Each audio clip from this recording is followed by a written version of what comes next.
আসসালামু আলাইকুম সবাইকে। গরমের সবার অবস্থা নাজেহাল, আমার অবস্থা নাজেহাল। তো বাইরের দিকটা আপনাদেরকে একটু দেখিয়ে দিলাম। এই যে দেখতেই পাচ্ছেন, মানে গরমের জন্য হাঁসও অতিষ্ঠ হয়ে হাঁসফাঁস করছে। তো এখন আমি নাস্তা করব, তো চলেন নাস্তা করতে যাই। আর রোদের কারণে, রোদ কি ভাই, গরম রোদ একসাথে সব, জীবনটা বেদনাময় হয়ে গেছে। আজকে তাপমাত্রা 41।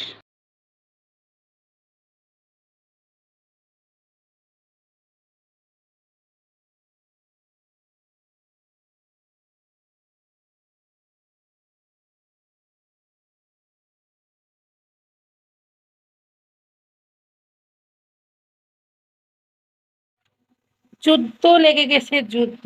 আমার যুদ্ধটা কি নিয়ে লাগছে সেটা বলছি। তার আগে এখানে দুধ বসিয়ে দিয়েছি, যেহেতু দুধ দিয়ে গেছে গলা গলা, সেই গরম।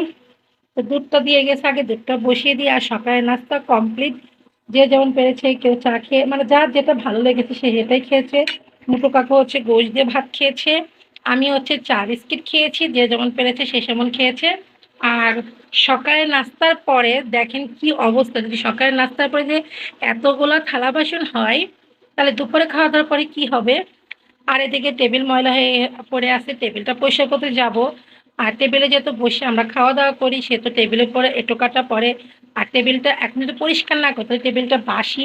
কারণ কালকে সকালে পরিষ্কার করেছিলাম, মানে মুছেছিলাম।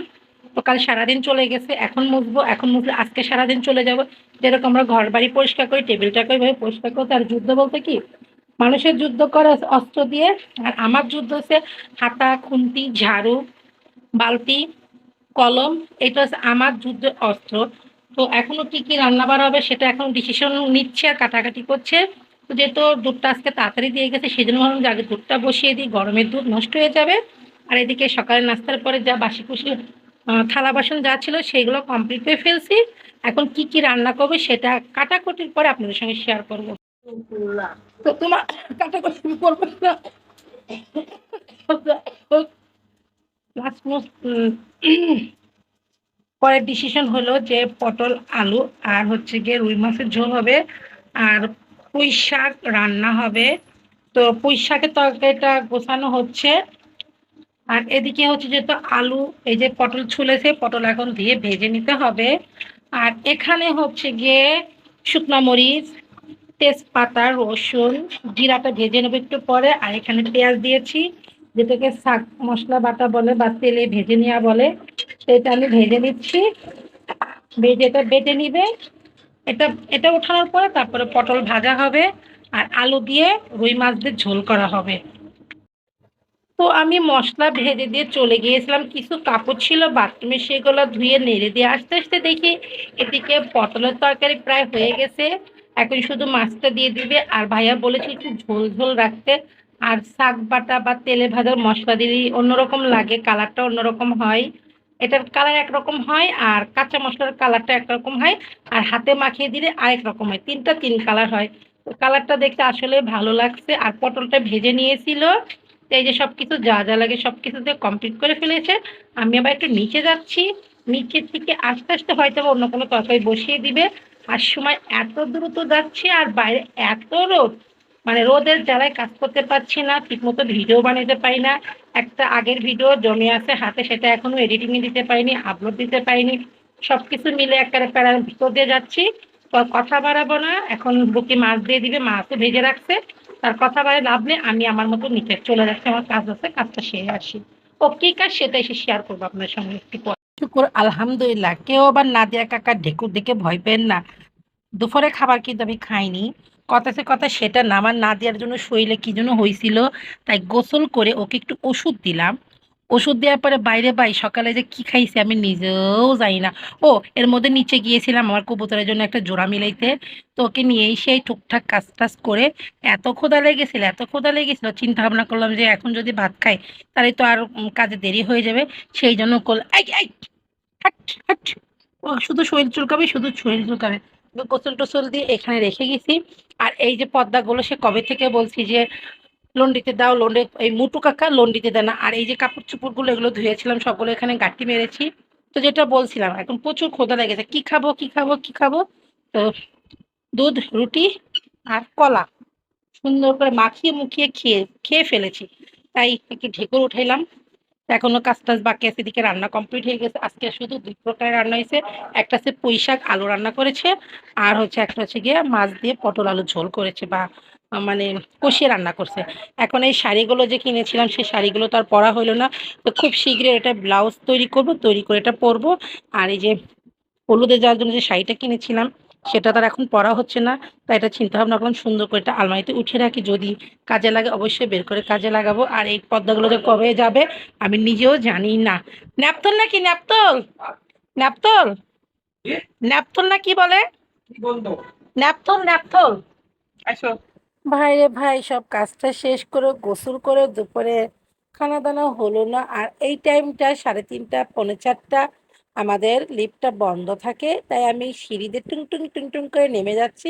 আরও এই ড্রেসটা গত বছর ওয়ান পিস তৈরি করা হয়েছিল, দেন এখন পর্যন্ত আমি পরতে পারিনি। তো আজকে এটা পরে আমি একটু বাইরে বলতে 1 নাম্বারে যাচ্ছি। 1 নাম্বারে কিছু কেনাকাটা আছে, আর আমার পুরা মাথায় হাত উঠে গেছে, সেটা একটু পরেই দেখতে পারবেন। আর এই দেখেন আমি শর্ট হাতা বলতে 3/4 দিয়ে বানিয়েছি, সঙ্গে সাদা প্লাজো দিয়েছি আর সাদা ওড়না দিয়েছি। আর দেখতে পাচ্ছেন আমি এখনো সম্ভবত 3 তলায় আছি। আমাদের 3 তলায় প্রচণ্ড অন্ধকার। আমি একা একা টুংটাং টুংটাং টুংটাং করে নেমে যাচ্ছি। আর বাইরে তো প্রচণ্ড গরম, আজকে পাঠাও আমাকে নিবে না। যাব আমি যে টেলার্সে আমি আমার ড্রেস তৈরি করি ওই আপুর সঙ্গে যাব। তো বুঝতে পারছি না, সিঁড়ি দিয়ে মানে নামতেই পারছি না, নামছি তো নামছি, সিঁড়ি কেন শেষ হচ্ছে না আসলে আমি বুঝতে পারছি না।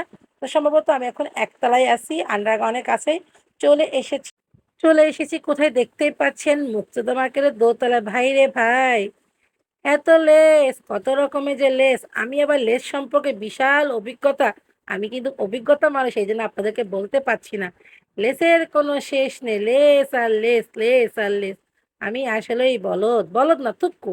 আমি খুব অভিজ্ঞত মানুষ। এইজন্য বলতে না পারলে কি হইছে? শেয়ার তো করতে পারবো। দেখেন, লেসের কোনো শেষ নেই। এটা কি লেস বলে আমি নিজেও জানি না। জাস্ট একটু করে শেয়ার করছি আর বলছি, আমি খুব অভিজ্ঞত মানুষ তো, তাই আরকি এগুলো আপনাদের সঙ্গে শেয়ার করছি। আর ভাবা যায় না, চিন্তা করা যায়। ৬ গজ লেস কিনতে গিয়েছি ৳৬০০। ৳৩০০ জামার পিস কিনে আমার জামার পিছে খরচ পড়ে গেল ৳১৬০০। দেন মজদি ছাড়াই লেস কিনে, তারপরে হচ্ছে গিয়ে ওড়না, তারপরে হচ্ছে গিয়ে কি বলে সালোয়ার। এই যে দেখছেন এই কালারের লেসটা লাগবে, সাদা লেস। তো যে আপুর সাথে গিয়েছি উনি হচ্ছে দেখে আমাকে পছন্দ করছে। আর ওই যে দেখতে পাচ্ছেন আমার জামার পুটলি, এই যে আমার জামার কালারটা। এই জামাটার পিছে আমার খরচ পড়ে গেল ১৬০০। আমি বুঝতে পারছি না আমি কি জামা বানাচ্ছি। তো যাই হোক, জামাটা সম্পূর্ণ হলে আপনাদেরকে দেখাবো। আর জামাটা মূলত যে বিয়ের ক্যান্সেল বলতে গায়ে হলুদের ক্যান্সেলটা হয়েছে সেই বিয়ের জন্য। তো এটা তৈরি করতে হবে যেহেতু একটু মানজা-টানজা দিয়ে যেতে হবে, বিয়ে বলে কথা। আর বিয়ে হচ্ছে আমাদের খুব কাছের বড় ভাই, খুবই কাছের তার মেয়ে, মানে আমাদের ভাস্তি হয় সম্পর্কে। তার বিয়েতে যাবো, একটু মানজা-টানজা না দিয়ে গেলে কি আর হয় বলেন? তারপরে এই তো বিভিন্ন রকমের জিনিস, এই যে এটা নাকি গলার পিছে ঝোলায়। তো মনে মনে ভাবছি, হায় রে দুনিয়া, যদি না জানা যায় তাহলে সে কতটাই মূর্খ। আল্লাহ তাআলা চোখ দিয়েছে কিন্তু আমার অভিজ্ঞতা দেয়নি। তাই আপনাদের সাথে আমি একটু করে শেয়ার করছি। আর এই দেখেন এপাশেও লেস, লেস আর লেস, লেজের কোনো শেষ নেই। লেস থেকে বলে ফেললাম লেস। যাই হোক, একটু মজা করেছি। কিন্তু এটা আমার কাছে খুব ভালো লাগছিল। কিন্তু আমি যদি হিজাব করি, শুধু গলায় পেঁচিয়ে কোনো লাভ নাই। আর গলায় না পেঁচাতে পারলে কি হইছে? হাতে তো একটু নাড়াচাড়া করেছি। কথায় আছে না, দুধের স্বাদ ঘোলে মিটাইছি। তো যাই হোক, দুধের স্বাদ ঘোলে মিটাইছি সেটা তো বুঝতেই পারছেন। ওখান থেকে কেনাকাটা শেষ করে চলে আসছি আমরা কপাটি মার্কেটের দোতলায়। যেহেতু আপু টেলার্সের কাজ করে অনেক কিছু জিনিস করবে, সেইজন্য আর এখানে অনেক কিছু কেনাকাটা করবে। কিন্তু আমার তো মাথা ঘুরছে রে বাবা রে বাবা! একটা ৳৩০০ পিস কিনে তার পিছে যদি আমি ৳১৬০০ খরচ করি, তাহলে মজুরি চাবে কত? এই দেখছেন আমি খুবই চিন্তা করছি আর ভাবছি যে কি করলাম রে ভাই! এমনিতেই পাঠোয়া যদি শোনে আমারে তো ডোল বানায়ে ছাড়বে। যাই হোক, চিন্তা ভাবনা করে লাভ নেই, যেহেতু কেনাকাটা করে ফেলেছি। এই যে আপুটার এই যে দোকানটা, এটা হচ্ছে কপাটি মার্কেটের দোতলায়। তো এখানে অনেক কিছু আছে, টেইলারের অনেক রকমের জিনিসপত্র। আমি তো বললাম না বেশি অভিজ্ঞতা। মনে হাসছি, দেখতেই পাচ্ছেন আমি প্রচণ্ড ক্লান্ত। পেটে কিন্তু ক্ষুধা, মাথায় কিন্তু আমার ঘুরছে। যে কি দিয়ে কি করলাম আমি তো নিজেও বুঝলাম না।